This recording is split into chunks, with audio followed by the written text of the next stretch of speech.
మన ముకుందాలో లాంగ్ హారాల పండుగ నవంబర్ 8 నుంచి 16 వరకు ఫ్లాట్ 9.99% VAతో వివరాలకు సంప్రదించండి. నమస్కారం. కార్తీక్ పురాణం 26వ అధ్యాయంలోకి వచ్చాం. అంబరీషోపాఖ్యానం చెప్పుకుంటున్నాం.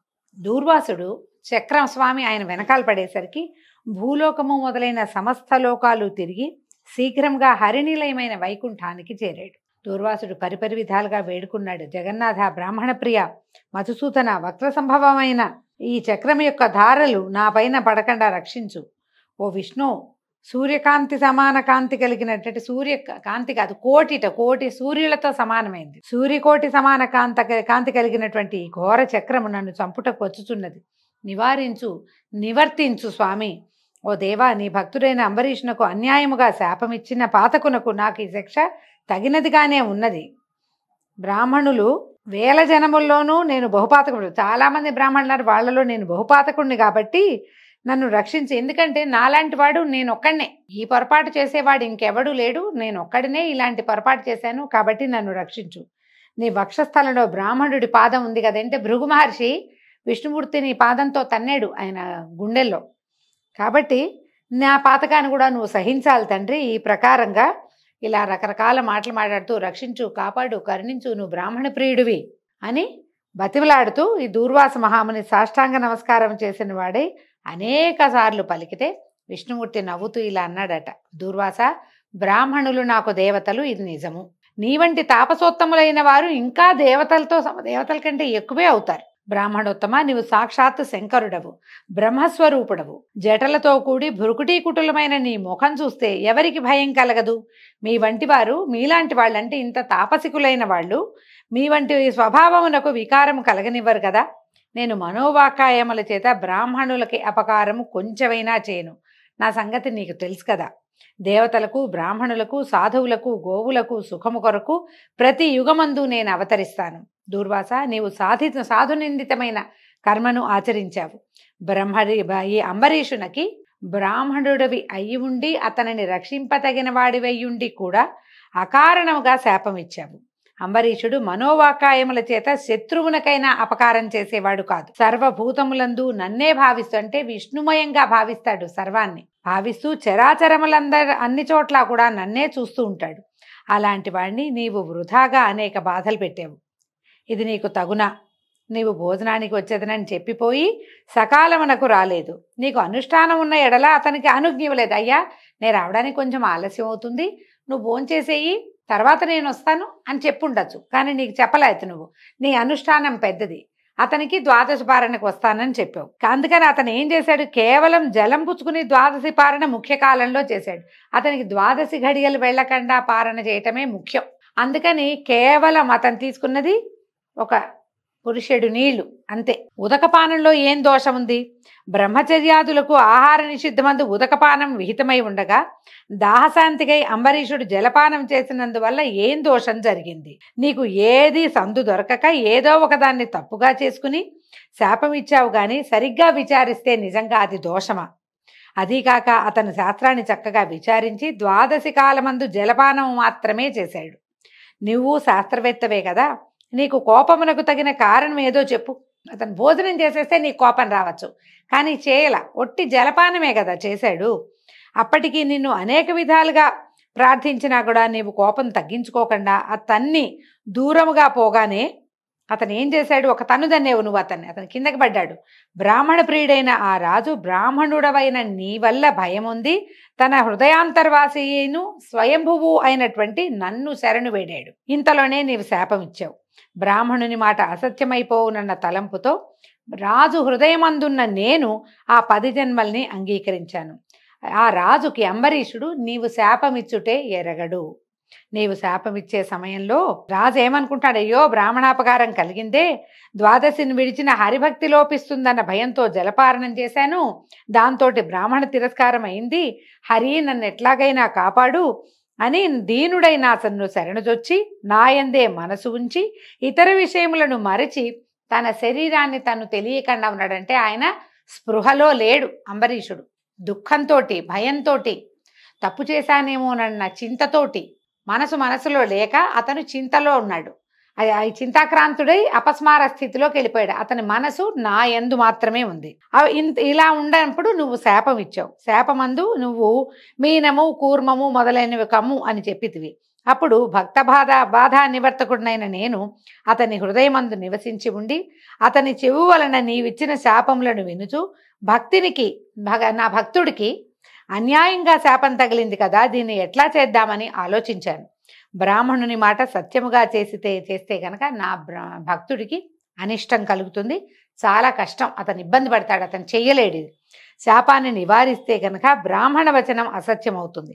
కాబట్టి బ్రాహ్మణ వాక్యం సత్యమయ్యేలాగా భక్త రక్షణమయ్యేలాగాను ఆలోచించి నీవిచ్చిన శాపాలని నేనే స్వీకరించాను. నా భక్తుడు ధర్మాత్ముడు, సమస్త భూతములందు సమబుద్ధి కలిగినవాడు. అట్టి విషయము ఎరిగియుండియు నీవు అధర్మముగా శాపమిచ్చితివి.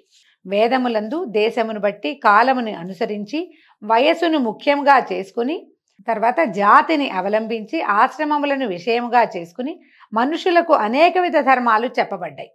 ప్రతి వాళ్ళకి కొన్ని ధర్మాలు చెప్పబడ్డాయి. పురుషునకు కొన్ని ధర్మములు, స్త్రీలకు కొన్ని ధర్మములు, మనుష్య జాతికి అంతయు కొన్ని ధర్మాలు చెప్పబడ్డాయి. కాబట్టి మనుష్య జాతికి సామాన్యంగా చెప్పబడినటువంటి ధర్మములను మనుషులందరూ విడవరాదు. 2 పక్షములందు మనుషులందరికీ ఏకాదశి నాడు భోజనం ఆచరించకూడదని వేదములలో పరమధర్మం విధించబడింది. అట్లా కాకుండా భుజించిన ఎడల దోషము చెప్పబడింది. ద్వాదశిని విడిస్తే గనక ఏకాదశిని విడిచిన దోషమే సంభవిస్తుంది. కాబట్టి నా భక్తి లోపించునన్న భయంతో అతడు జలపానం చేసెను. ఇట్లుండగా నీవు వృధాగా తొందరపడి ఏ విచారము చేయకుండా, అంటే బాధపడకుండా కాదు, ఆలోచించకుండా నువ్వు శాపం ఇచ్చావు. అంతటా విరమించక మళ్ళీ శాపం ఇవ్వడానికి నువ్వు నోరు తెరుస్తున్నావు. కాబట్టి నేనేం చేశాను, దూర్వాసుని మాట అసత్యతా దశని పొందకూడదని తలంచి నేను చక్రాన్ని పంపాను. అంటే శాపం ఇచ్చిన గ్రహించువారు లేరు కనుక శాపం వృధా అవుతుందని, ఆ శాపాన్నే నివారించాలన్న భావంతో నేను చక్రాన్ని పంపించాను. కాబట్టి నీవు అంబరీషుని వద్దకు పొమ్ము. అతడు నీ నిమిత్తమై దుఃఖాతులుడుగా ఉన్నాడు, ఆకులంతో ఉన్నాడు. నీవచ్చటకై వెళ్ళిన ఎడల అతనికి క్షేమం కలుగును, నీకును క్షేమం కలుగుతుంది. బ్రాహ్మణోత్తమ, దుఃఖించద్దు. అంబరీషుని విషయమై నీవిచ్చిన శాపము నాకు వరమైంది. నేను ఈ రూపంలోనే ధరిస్తాను. నేను ఈ కల్పమున ప్రళయమందు జగత్తు యొక్క స్థితి కారణము కొరకు శంఖాసురుని సంహరించటానికి, మనువుని రక్షించటానికి పెద్ద చేపనవుతాను. భవిష్యత్తులో జరగబోయేది భగవంతుడు దూర్వాస మహామునికి చెప్పాడని కార్తీక పురాణంలో చెప్పబడింది. నేను భవిష్యత్తులో మత్స్యావతారాన్ని ఎత్తుతాను. అప్పుడు శంఖాసురుని సంహరించాలి, మనువుని రక్షించాలి. తర్వాత దేవదానవులు సముద్రుని మధించు తరిని సముద్రమందు మునిగిన మందర పర్వతమును ధరించుటకు తాబేలునగుదును. 2వది కూర్మ అవతారం చెప్పారు. 3వది హిరణ్యాక్షుని సంహరించుటకు, భూమిని ఉద్ధరించుటకు నల్లని కొండతో సమానమైనటువంటి ఆదివరాహ స్వరూపాన్ని పొందుతాను.